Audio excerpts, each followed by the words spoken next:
Hello and welcome back to the Wizards post-game show.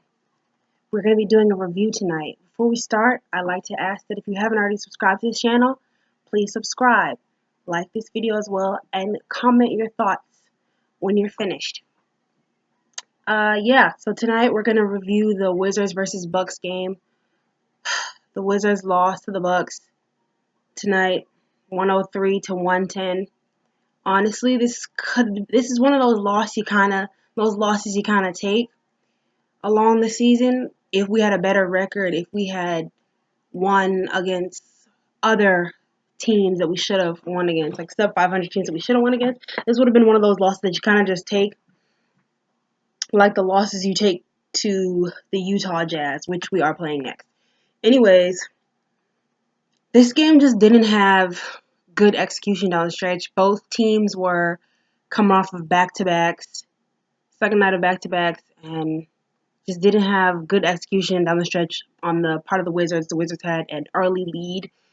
They started on a 7-0 lead in the beginning, started a 7-0 run, and they had a lead in the second quarter, squandered that away. It was tied up by the end of the second. And the fourth, they were neck and neck the entire time until the Bucks were able to actually create the separation off of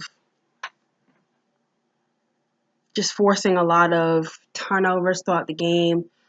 Bucks forced a lot of turnovers. Giannis Antetokounmpo was in foul trouble. He had like 5 fouls, 6 minutes left in the fourth quarter, and when he came back, first thing I would have done is to try to draw contact on him or get a foul on him, get him out of there.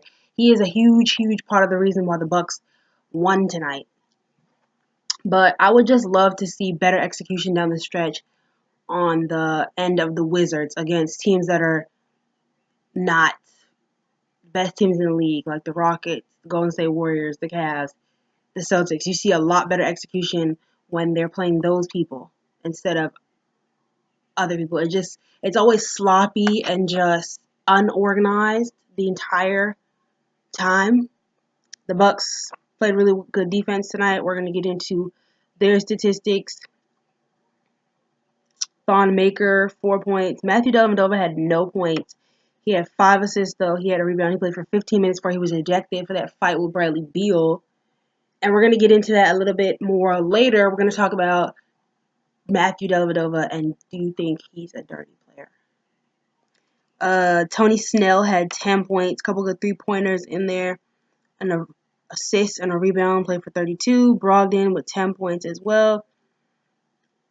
9 rebounds. They didn't have a lot of people playing tonight. 1, 2, 3, 4, 5, 6, 7, 8, 9. Only 9.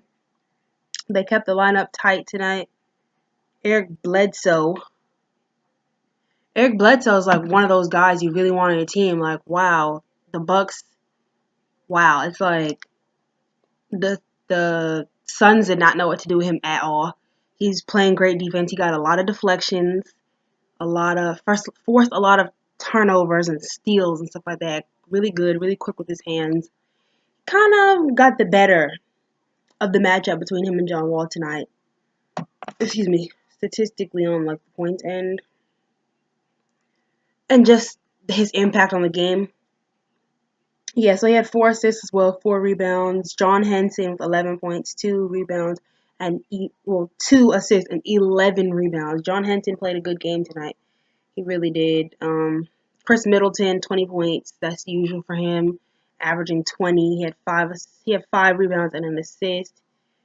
Was great at the free throw line. He's like the 10th best free throw shooter in the league. I don't know what was the purpose of the Wizards trying to foul him But yeah, the Bucks came into this game 6th in the Eastern Conference, and the Wizards are 4th.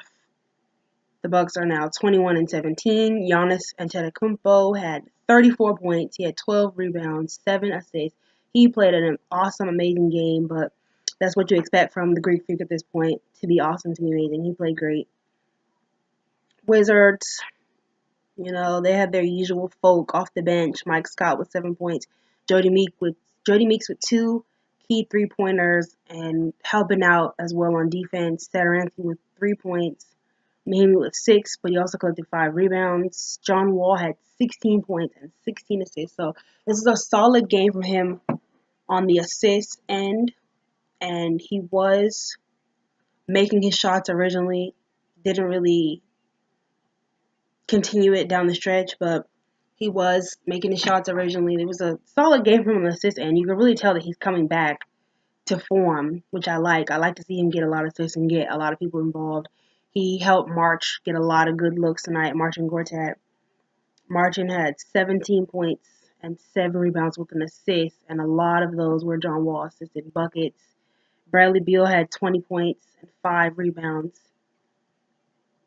Like, John and Bradley combined for 36 points, but it just wasn't really their night. They both took about 20 shots each and did not make as many of them as they probably should have. The Bucks did a really good job on defense with Brad holding him to 20 points. He didn't score until like the second quarter, midway through the second quarter. Kelly Oubre was in the starting lineup tonight.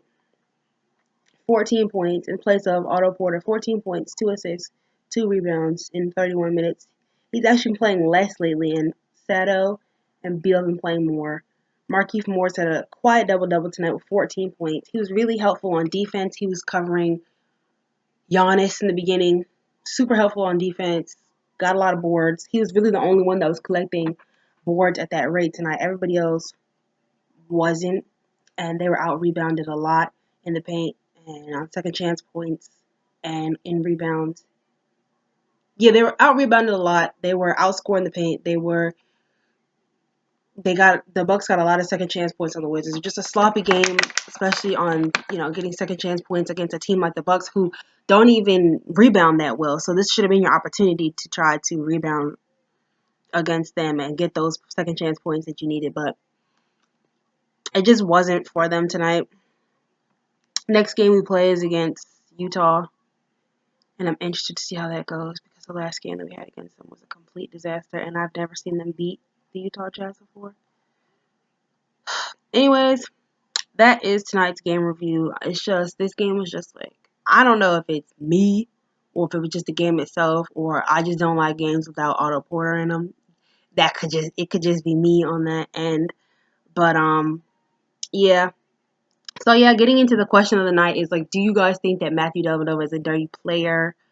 He's had a couple incidences, a couple instances where, got a couple flagrants, definitely does. Well, someone said he's one of those players that lacks the skill to be able to do what he needs to do, so he just plays dirty to help his team. Like, that's what he does. That was him. They said that about him, and they said that about Kelly Olynyk. Dirty. They call them dirty players. Play tough, super, super tough and dirty, and whatever. But yeah, that's our game review. It's a little dry tonight. Not really. I'm a little devoid of energy, the same way the Wizards were a little devoid of energy tonight to make it down the stretch. I kind of knew the game was over once. Once we started forcing shots at the end, I kind of knew it was over since then. The Bucks just executed a lot better down the stretch, making their shots. And yeah, great defensive game by the Bucks, and not so great execution by the Wizards. So, see you guys in the next review for the Jazz game, and peace, guys. It's your day.